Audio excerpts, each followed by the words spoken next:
It's me, Alex. I'm here right now in my kitchen with my real microphone. Okay, I'm not in my room. I'm in my kitchen because my parents' room is right next to my room. And if I was ranting in there, then they'd probably hear and wake up because it is 3 in the morning. But that's okay. Okay? Because this needs to be said. So I'm gonna say it right. So I'm gonna say it right now. Okay. Today's big banger of a topic is gonna be religion.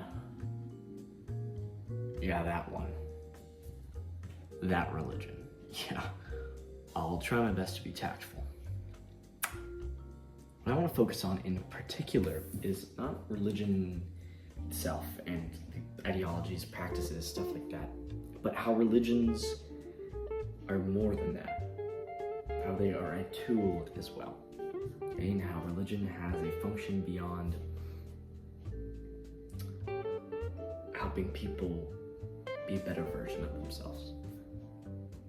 Quick disclaimer before we get into it. I'm in no way dunking or crapping on any religion. I only wish to comment on the nature of religion within a society, throughout history and now. I have no issue with faith or religion at all, as long as you practice it while respecting other religions and ideologies. I'm not using the word religion to signify any one religion in particular, and I'm using it in a more general term, belief in God, higher power, set of moral beliefs and standards, stuff like that. Okay, that's it. Don't cancel me. Thank you. What actually got me thinking about this topic was my read-through of Frank Herbert's Dune. Wonderful. One of my favorite books, but my favorite part of it was its depiction of religion and how many parallels it draws with the real world. And I was like, religion is a pretty big theme of Dune. I kind of want to know more about that, so that's what I'm doing for real life. Through history, religion has been a powerful force that drives people into conflict. We see this clearly in the countless holy wars and crusades and acts of terror that have taken place. Things like the Crusades of the Middle Ages, the 30-Year War, stuff like that are all brutal examples of conflicts that occurred due to religion.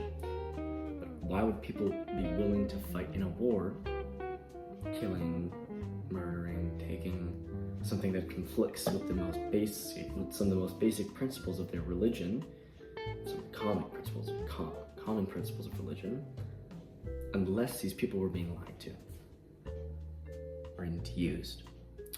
Organized religion is a simple way of collecting people who hold similar views together and manipulating them for one group's ulterior motives. And that ulterior motive was almost always political power, okay? How can I get the most countries, okay, give me the most land, give me the most workers, I want to be the strongest, okay? How can I make myself the strongest? War. How do I get people to go to war? Religion. Make them believe in something and make them fight for that belief. One group was told that they must oppose another simply because their beliefs slightly differ, and they must fight for what they believe in, even if that means murder and genocide. How silly does that sound? Pretty silly to me. On that note, the core values of all main religions are inherently the same. So why should people treat this slight variation as one idea that's completely different and even wrong? Religious leaders claimed that rulers and kings were divine and sent by God. And if you tried to go against said leader, you were defying God and would receive his wrath upon you. Even now, people care way too much about the religious views of others, despite the fact that mainstream religion is supposed to push people to be better versions of themselves. Instead, they focus too much on how can I make this person a version like me, you know? But defying your religion, refusing to fight in a holy war, going against its principles of morality by committing something like a sinful act, where does that get you? Oh, hell. Right down. Scary place. Eternal damnation is where that gets you. Cutting away from the historical aspect and look a little bit closer into our broader, more general control that religion has over people the way of fear. Now I'm saying how I'm using a very westernized term for it. I understand that all religions have different beliefs according to this, but many religions do have an idea of some form of damnation or limbo. You do bad things, you go to bad place.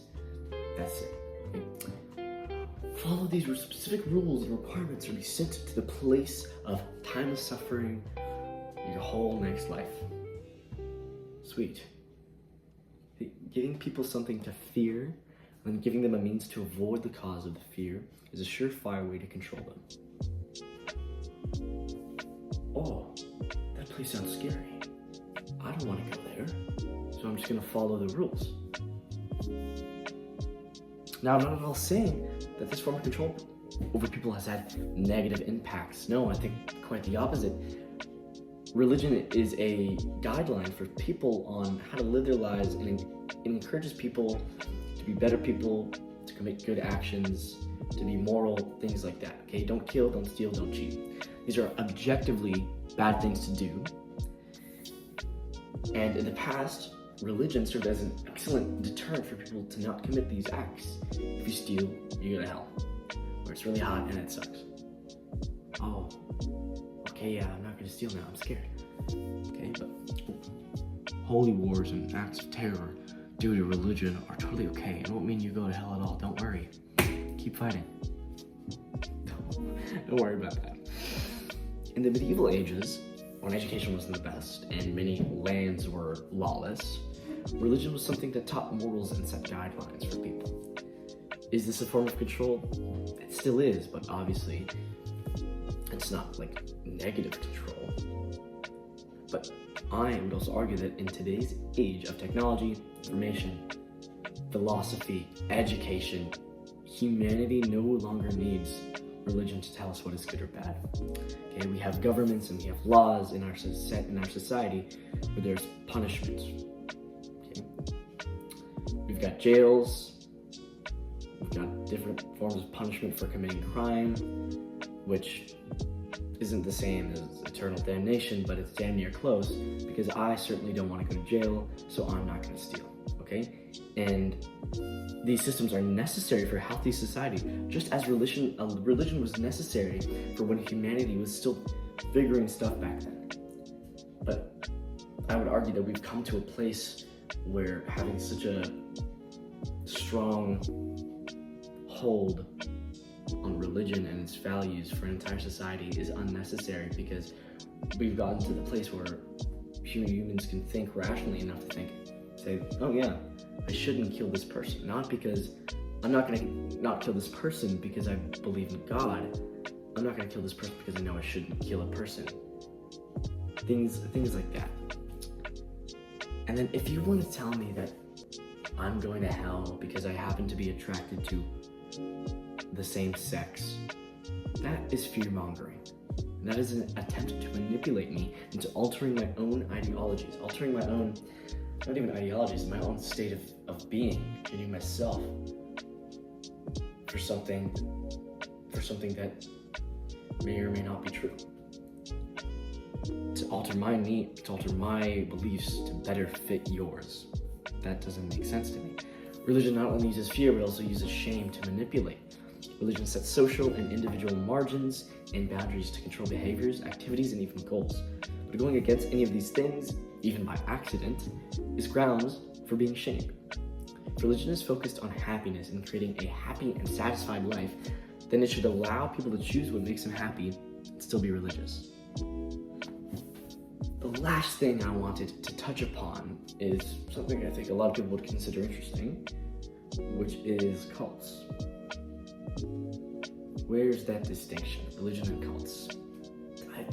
They're very close. Okay. The original meaning for the term cult actually refers to a practice of great reverence toward a particular religion and its systems. But recently the word has been molded to signify denounce groups that are viewed as strange or have defiant practices or ideologies. Cults are actually closer to social movements than full-scale religions, but that doesn't mean that cults cannot become religions. the longer a cult is around, the more followers it has, the more pieces of writing or scripture it has, the more it is considered a religion.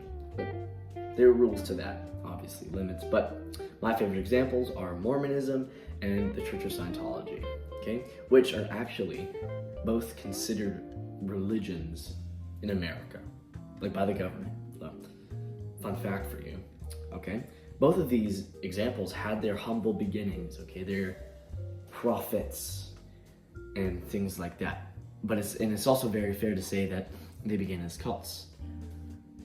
But these cults also had that growth, and they have the written aspect of it, same as the Bible, the Quran, the Torah, things like that. So they are considered religions, despite where they started and despite what the general public seems to think, which is that Scientology is a cult. Even Mormonism.